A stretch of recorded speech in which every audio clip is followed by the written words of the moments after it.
검은 화면 위로 흰 자막이 하나씩 떠오릅니다. 최혜정. 선생님이 5층에 있었습니다. 탈출할 수 있었습니다. 하지만 나오지 않았습니다. 왜인지 지금부터 말씀드립니다. 화면이 바뀌며 진행자가 정면을 응시합니다.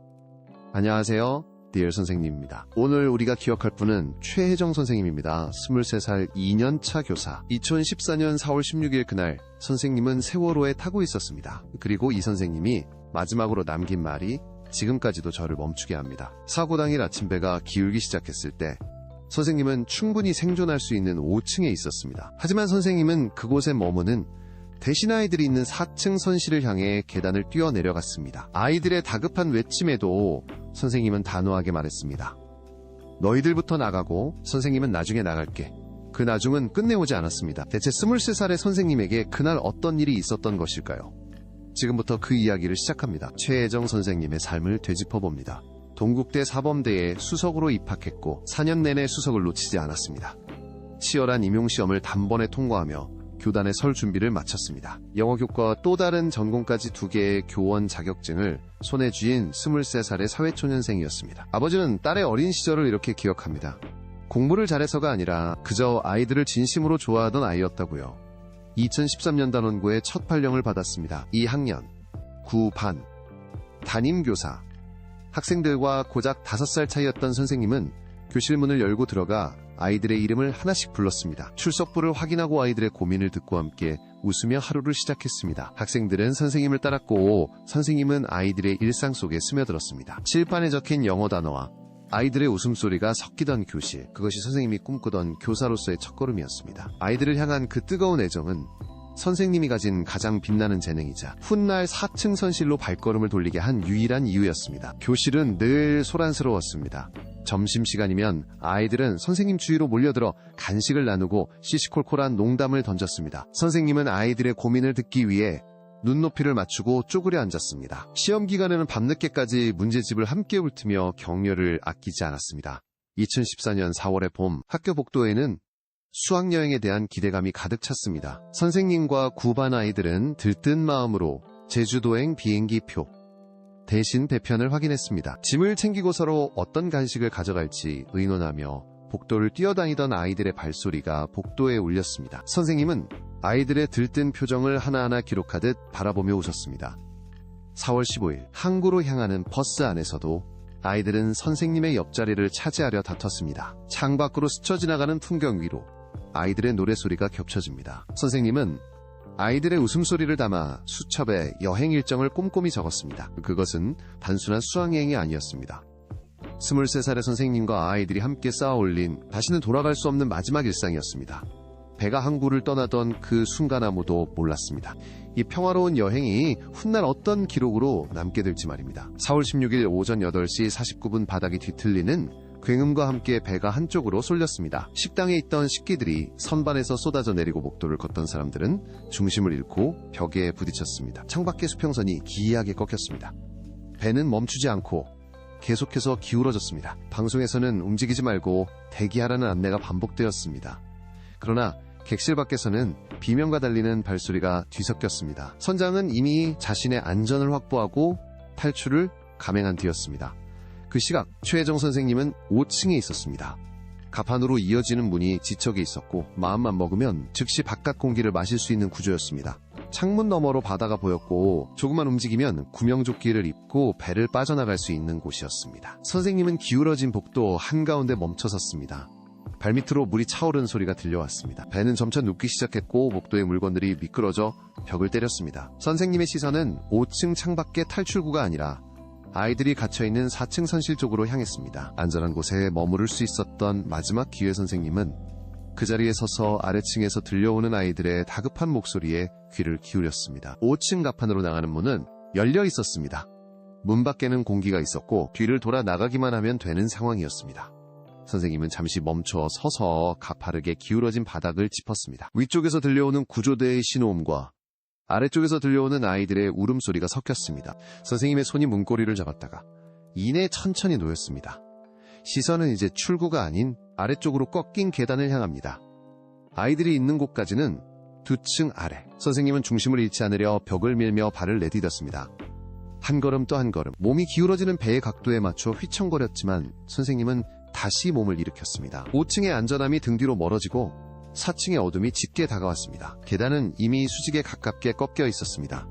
선생님은 발을 헛디디지 않으려 난간을 꽉 움켜쥐었습니다. 손바닥에 철제 난간의 차가운 감촉이 전해집니다.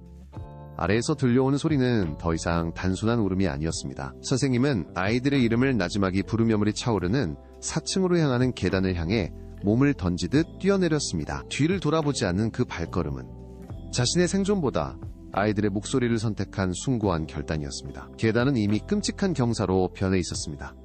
선생님은 발을 굴러 미끄러지듯 아래층으로 몸을 날렸습니다. 벽면을 타고 흐르는 물이 발목을 적셨습니다. 복도 끝에서 쾅 소리와 함께 문이 부딪히는 소리가 울렸습니다. 4층 복도에 다다르자 매캐한 기름 냄새와 함께 비명 소리가 쏟아져 나왔습니다. 선생님은 벽을 짚고 버티며 선실문을 향해 달렸습니다. 발밑의 바닥은 쉴 새 없이 진동했고 복도의 조명은 깜빡이며 불안하게 흔들렸습니다. 선실 문 앞에 멈춰선 선생님의 거친 숨소리가 공기를 갈랐습니다. 손잡이를 돌리자 문이 뻑뻑하게 걸렸습니다. 온 힘을 다해 어깨로 문을 밀어붙였습니다. 덜컥 문이 열리자 그 안쪽의 풍경이 드러났습니다. 바닥이 기울어진 좁은 선실 안, 아이들은 서로를 부둥켜 안은 채 벽에 매달려 있었습니다. 공포로 하얗게 질린 아이들의 눈동자가 문을 연 선생님을 향해 일제히 고정되었습니다. 선생님은 젖은 머리카락을 쓸어올리며 떨리는 아이들 사이로 성큼 들어섰습니다. 차오르는 바닷물이 아이들의 무릎까지 닿아 있었습니다.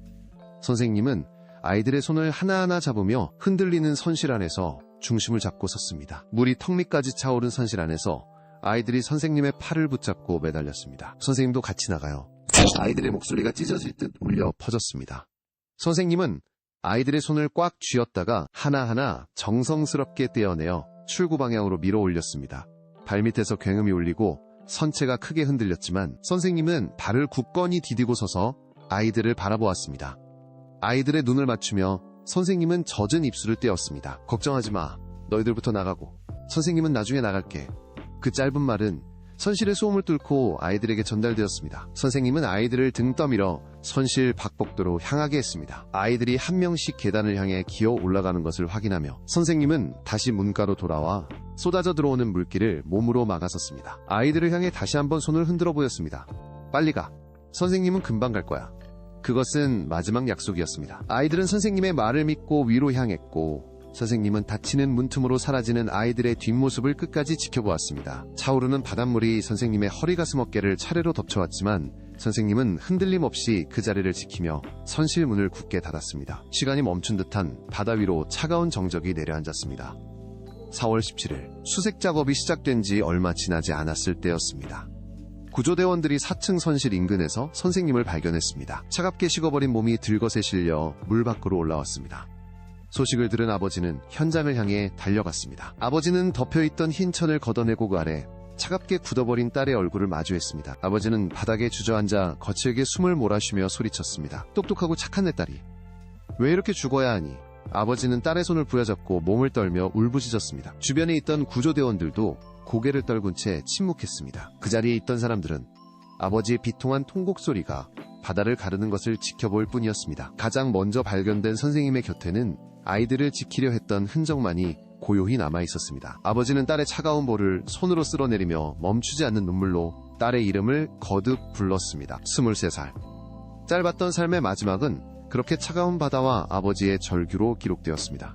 세상은 이제 그녀가 남긴 마지막 약속의 무게를 감당해야 했습니다. 시간이 흐르며 세상은 선생님을 잊지 않기 위한 기록을 남기기 시작했습니다. 매년 4월 16일이면 동국대 사범대 캠퍼스 상림관 앞에는 추모제 인파가 모여듭니다. 그곳에 세워진 추모비는 비바람을 견디며 한자리를 굳건히 지키고 있습니다. 바다 건너 미국에서도 선생님의 용기를 기리는 움직임이 이어졌습니다. 선생님에게는 골드메달이 수여되었고 그 숭고한 정신을 담은 기념우표가 제작되어 세상에 퍼져나갔습니다. 세상은 23살 교사가 보여준 마지막 선택을 훈장과 기념물로 새겨 넣었습니다. 그리고 2018년 선생님은 긴 여정을 마치고 대전현충원에 안장되었습니다. 차가운 바다를 떠나 비로소 영원한 안식처에 닿은 것입니다. 그곳은 먼저 떠나간 2학년 9반 제자들이 잠든 곳과 멀지 않은 자리였습니다. 선생님은 이제 제자들의 곁으로 돌아가 다시 그들의 담임이 되었습니다. 비석에 새겨진 이름 위로 따스한 햇살이 내려앉고 추모객들이 놓고 간 국화꽃이 줄지어 쌓였습니다. 멈춰버린 23살의 시간은 이제 사회적 기억으로 승화되어 매년 봄마다 새로운 사람들의 가슴 속에 다시 피어납니다. 선생님은 더 이상 혼자가 아니었습니다. 진행자가 화면을 응시하며 마지막 편지를 천천히 읽어 내려갑니다. Dear 최혜정 선생님께. 선생님은 5층에 계셨습니다. 탈출할 수 있는 가장 가까운 곳에서 발길을 돌려 다시 4층으로 내려가셨습니다. 나중에 나갈게라고 하셨던 그 약속은 결국 지켜지지 못한 채 영원한 기다림이 되었습니다. 23살 생의 첫 수학여행에서 멈춰버린 선생님의 시간은 우리에게 무엇을 남겼을까요? 진행자는 잠시 말을 멈추고 고개를 숙였다가 다시 정면을 봅니다. 지금 이 순간 선생님께 전하고 싶은 한마디가 있다면 아래 댓글로 남겨주세요. 여러분의 기억이 모여 선생님의 마지막 길을 따뜻하게 채워줄 것입니다. tek 화면 하단에 추모의 물결이 이어집니다. 오전 7시 15분 우리가 잊지 말아야 할 새로운 편지가 이곳에서 다시 시작됩니다. 지금까지 Dear 선생님이었습니다. 선생님이 짊어졌던 그 무거운 책임감과 다정했던 마음을 우리는 매일 아침 기억할 것입니다. 23살 그 찬란했던 이름 최혜정 선생님을 영원히 잊지 않겠습니다.